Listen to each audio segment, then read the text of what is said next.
बिस्मिल्लाहिर्रहमानिर्रहीम। अस्सलाम वालेकुम क्लास, मैं हूं आपकी कंप्यूटर की teacher class K7। Last lecture में हम लोगों ने चैप्टर नंबर 1 के पेज नंबर 2 to 5 तक की रीडिंग की थी। शॉर्ट क्वेश्चन आंसर जो मैंने आपको मार्क करवाए थे वो थे question number 2 and 6। Differentiate between का एक क्वेश्चन था जिसमें हम लोगों ने 2 क्वेश्चंस किए थे, क्वेश्चन नंबर 1 and 2, और 2 लॉन्ग क्वेश्चन आंसर्स किए थे, क्वेश्चन नंबर 1 and 2। अब हम अपना लेक्चर नंबर 2 स्टार्ट करते हैं। इस लेक्चर में हम रीडिंग करेंगे चैप्टर नंबर 1 के page number 5 to 8। Short question answers जो मैं आपको मार्क करवाऊंगी वो होंगे क्वेश्चन नंबर 4 and 5, और लॉन्ग क्वेश्चन आंसर्स होंगे क्वेश्चन नंबर 3 and 5। चलें अब अपनी रीडिंग पर आएँ। मेमोरी क्या होती है? मेमोरी कंप्यूटर की एक डिवाइस है जिसके हम अंदर अपना डाटा को स्टोर कर सकते हैं। हम डाटा को परमानेंटली तौर पे भी स्टोर कर सकते हैं और टेम्परेरी तौर पे भी स्टोर कर सकते हैं। जब हम डाटा को स्टोर कर लेते हैं तो बाद में हमें जब भी ज़रूरत हो हम उस डाटा का इस्तेमाल कर सकते हैं। मेमोरी 2 टाइप्स की होती है, RAM and ROM. RAM pronounced as RAM stands for random access memory. It is a type of computer memory that can be accessed randomly. ये कंप्यूटर की ऐसी मेमोरी है जिसे हम रैंडमली तौर पर एक्सेस कर सकते हैं। रैंडमली के तौर पर एक्सेस करने का क्या मतलब होता है? मतलब कि हम कंप्यूटर के अंदर जो भी डाटा सेव किया है हम उसे किसी भी सीक्वेंस से यूज़ कर सकते हैं। जैसे कि अगर मेरे पास 5 बॉल्स हैं, ठीक है, हर बॉल का पर एक नंबर लिखा हुआ है 1 2 3 4 एंड 5। अब मैं एक बैग के अंदर वो बॉल्स डाल रही हूँ। सबसे पहले मैं नंबर 1 बॉल डालूंगी, उसके बाद नंबर 2, फिर 3, फिर 4 एंड 5। मैंने एक सीक्वेंस के साथ बॉल्स को अंदर डाला है। लेकिन जब मैं बैग के अंदर से बॉल्स को बाहर निकाल रही हूँ तो मैं बैग के अंदर हाथ मारती हूँ, मेरे हाथ में 5 नंबर की बॉल आती है, मैं उसको बाहर निकाल लेती हूँ। फिर से मैं दोबारा बैग के अंदर से कोई बॉल निकालती हूँ, वो 2 नंबर की बॉल है, फिर 3 नंबर की बॉल निकाल लेती हूँ, फिर 1 की और फिर 4 की। तो देखिए, जब डाला तो मैंने किसी एक सीक्वेंस से, स्पेसिफिक सीक्वेंस के साथ एक बैग के अंदर बॉल्स को डाला है, लेकिन जब मैं उसको निकाल रही हूँ तो मैं कोई भी बॉल मेरे हाथ में आ रही है तो मैं निकाल रही हूँ, तो इसे बोलते हैं रैंडम। ठीक है, यही होती है, इसे बोलते हैं रैंडम। और कंप्यूटर भी रैंडमली एक्सेस करने का मतलब है कि कंप्यूटर के अंदर जो भी हम डाटा को स्टोर कर रहे हैं हम उसे किसी भी तरह से एक्सेस कर सकते हैं, किसी भी सीक्वेंस के साथ एक्सेस कर सकते हैं। Randomly means that any byte of memory can be access without touching the preceding bytes. ठीक है, यहाँ पे अब उन्होंने बता दिया कि रैंडमली का क्या मतलब है, कि हम कंप्यूटर की मेमोरी का कोई भी बाइट जो हो, ठीक है, उसको असेस कर सकते हैं। ज़रूरी नहीं है कि हमने पहले कौन सा सेव किया तो उसके बाद कौन सा, उसके बाद कौन सा, हमें एक सीक्वेंस आने की ज़रूरत नहीं है, हम कोई सा भी बाइट को असेस कर सकते हैं। नेक्स्ट टॉपिक है हमारा ROM. Read only memory is a class of storage medium used in computers and other electronic devices. ROM क्या है? ये हमारे कंप्यूटर मेमोरी है, ठीक है, जिसे हम कंप्यूटर में यूज़ कर सकते हैं या दूसरे इलेक्ट्रॉनिक डिवाइसेस में। रोम के अंदर जो डाटा होता है उसे हम सिर्फ रीड कर सकते हैं, उसको हम चेंज नहीं किया जा सकता। ठीक है, अगर आप हाई लेवल पे देखें तो इसको भी डाटा चेंज कर सकते हैं, लेकिन उसके लिए एक स्पेशल किस्म के हमें डिवाइसेस की ज़रूरत होती है और ये थोड़ा सा डिफ़िकल्ट टास्क होता है। Data stored in ROM can only be modified slowly or with difficulty, so it is mainly used to distributed firmware. Next हमारा टॉपिक है एक्सपेंशन स्लॉट्स। एक्सपेंशन का मतलब होता है किसी चीज़ को बढ़ा देना, ठीक है, और स्लॉट्स मतलब वो जगह को, ठीक है। Expansion slot is an opening located inside a computer on the motherboard or riser board that allows additional boards to be connected to it. Expansion slots जगह हैं जहाँ पे हम कंप्यूटर में एडिशनल पार्ट्स को ऐड कर सकते हैं, ठीक है। ये या तो मदरबोर्ड पे मौजूद होता है, इसके अलावा और बोर्ड्स होते हैं जिनके साथ हम ये एडिशनल एक्सपेंशन स्लॉट्स मौजूद होती हैं जिनके साथ हम एडिशनल डिवाइसेस को ऐड कर सकते हैं। Types of expansion slots. Common types of expansion slots are, ठीक है, अब हम एक्सपेंशन स्लॉट्स के टाइप्स के बारे में पढ़ेंगे। ISA slots, it is abbreviation of industry standard architecture. अब इसका फंक्शन देखें। This slot is use to place modem on it, it is very slow speed slot. ठीक है, कि ये किस लिए इस्तेमाल की जाती है? इसे हम मोडेम को कंप्यूटर के साथ अटैच करने के लिए इस्तेमाल करते हैं और इसकी स्पीड थोड़ी स्लो होती है। नेक्स्ट स्लॉट का जो नाम है वो है AGP slot, accelerated graphic port. It is high speed slot. It is used to high speed 3D graphics card. इस स्लॉट की जो स्पीड है वो हाई होती है, ठीक है। ये किस लिए इस्तेमाल किया जाता है? ये 3D ग्राफिक्स कार्ड के लिए इस्तेमाल की जाती है। नेक्स्ट स्लॉट का हमारा नाम है PCI, peripherals, component, interconnect.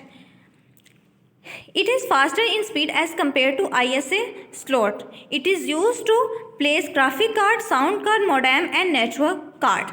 अब देखें जो PCI स्लॉट है ये इसकी स्पीड किससे ज़्यादा हाई होती है? ISA स्लॉट से। तो हम ये कह सकते हैं कि AGP स्लॉट की स्पीड सबसे ज़्यादा हाई होती है। PCI स्लॉट्स ये हमारे ग्राफिक कार्ड को, साउंड कार्ड, मोडेम कार्ड और नेटवर्क कार्ड को कंप्यूटर के साथ अटैच करने के लिए इस्तेमाल की जाती हैं। अब आते हैं अपने नेक्स्ट टॉपिक पर, एक्सपेंशन कार्ड्स। जैसे एक्सपेंशन स्लॉट्स थी कि जहाँ पे हम कंप्यूटर में डिफरेंट डिवाइसेस को ऐड करने के लिए इस्तेमाल कर सकते हैं, ठीक है। इसी तरह एक्सपेंशन कार्ड्स हैं, ये भी हम कार्ड्स कंप्यूटर की फंक्शनैलिटी को इंक्रीज करने के लिए इस्तेमाल करते हैं। Expansion card is an electronic cardboard that is use to add extra functionality to a computer, ठीक है। ये कंप्यूटर की फंक्शनैलिटी को ज़्यादा करने के लिए, इंक्रीज करने के लिए इस्तेमाल किए जाते हैं। Type of expansion cards. Most commonly used expansion cards are modem, VGA card, network card and sound card. Modem is used to connect computer with internet. Modem किस लिए इस्तेमाल किया जाता है? कंप्यूटर को इंटरनेट के साथ कनेक्ट करने के लिए। Modem performs two functions, modulation and demodulation. अब modem के ये functions हैं, modulation and demodulation. अब modulation का क्या मतलब है और demodulation का क्या मतलब है, इसके बारे में देखते हैं। Modulation means to convert digital data into analog signals, whereas demodulation means to convert analog signals into digital signal. Analogue signals ऐसे सिग्नल्स होते हैं जिन्हें हमें समझना पड़ता है, ठीक है। कुछ ना कुछ लॉजिक बनी होती है, जैसे कि अब घर में लगी हुई एक वॉल क्लॉक, ठीक है। ये इस क्लॉक में देखें तो इसके आर्म्स मौजूद होते हैं। हमने खुद से देखना होता है कि अगर ये जो छोटी वाली है आर्म वो कहाँ पर है और जो बड़ी वाली है आर्म वो कहाँ पर है, इसके मुताबिक हम टाइम को देखते हैं। लेकिन डिजिटल सिग्नल्स ऐसे सिग्नल्स होते हैं जिसमें डिजिट्स को वाज़ह किया जाता है, ठीक है। जैसे कुछ घड़ियाँ होती हैं, बॉयज़ की मोस्टली होती हैं घड़ियाँ, जिसके अंदर डिजिट्स मौजूद होते हैं, ठीक है। नेक्स्ट हमारा टॉपिक है VGA card. VGA stands for video graphics array. It is high resolution standard for displaying text, graphics and colours on computer monitor. VGA card किस लिए इस्तेमाल किया जाता है? ये कंप्यूटर मॉनिटर पर टेक्स्ट और ग्राफिक्स या कलर्स को शो करने के लिए। It is an analogue interface between system unit and monitor. Older CRTs use VGA and flat LCD panels typically have both analog VGA and digital DVI. Next हमारा topic है network card. देखिए जैसे इसके नाम से ही ज़ाहिर हो रहा है कि नेटवर्क कार्ड किस लिए इस्तेमाल किया जाता है। दो कंप्यूटर्स का अगर हमने नेटवर्क बनाना हो, ठीक है, दो कंप्यूटर्स अगर एक दूसरे के साथ कम्युनिकेट करना चाह रहे हैं तो दोनों कंप्यूटर्स के अंदर नेटवर्क कार्ड होना ज़रूरी है। नेटवर्क कार्ड और network interface card NIC is use to connect different computers with the help of hub, switches and cables, ठीक है। कि नेटवर्क कार्ड किस लिए इस्तेमाल किया जाता है? दो कंप्यूटर्स को एक दूसरे के साथ कनेक्ट करने के लिए, ठीक है। इनको कनेक्ट करने के लिए सबसे पहले तो हमारे पास एक नेटवर्क इंटरफेस कार्ड होना चाहिए और ये किसके ज़रिए कनेक्ट होंगे? ये हब, स्विचेस और केबल्स हैं, ठीक है। इनके ज़रिए दो कंप्यूटर्स आपस में कनेक्ट हो सकते हैं। Different topologies, network architecture, network designs are used to establish network, ठीक है। अब इन्होंने बताया है कि डिफरेंट टोपोलॉजीज, ठीक है, ये टोपोलॉजीज़ हो या नेटवर्क आर्किटेक्चर्स हो या नेटवर्क डिज़ाइंस हो, इसका मतलब है कि हम कंप्यूटर्स को किस तरह अटैच करें एक दूसरे के साथ, ठीक है। नेक्स्ट है साउंड कार्ड। साउंड कार्ड से ही हमें पता चल रहा है कि इसमें हम क्या करेंगे। कोई भी हमने जो कंप्यूटर से साउंड सुननी होती है तो हम साउंड कार्ड का इस्तेमाल करते हैं। Sound card also known as an audio card is an internal computer expansion card that facilitates the input and output of the signals to and from a computer under control of computer programs. We can hear this sound with the help of headphones, head freeze और speakers etc. हमने कोई भी computer से आवाज़ कोई सुननी हो या हमने कंप्यूटर के अंदर इनपुट करनी हो तो हमारे पास कौन सा कार्ड होना ज़रूरी है? साउंड कार्ड होना ज़रूरी है। यहीं पे क्लास आपकी लेक्चर नंबर 2 की रीडिंग ख़त्म होती है। अब आ जाए अपने क्वेश्चन आंसर्स की तरफ। Question number 4, what is computer memory? Answer, memory is the place in the computer where data is to be processed and instructions required for processing are stored. Question number 5, define modem. Answer, modem is use to connect computer with internet. Modem perform 2 functions, modulation and demodulation. ये थे class आपके question answers. अब आप आएँ अपने long question answers की तरफ।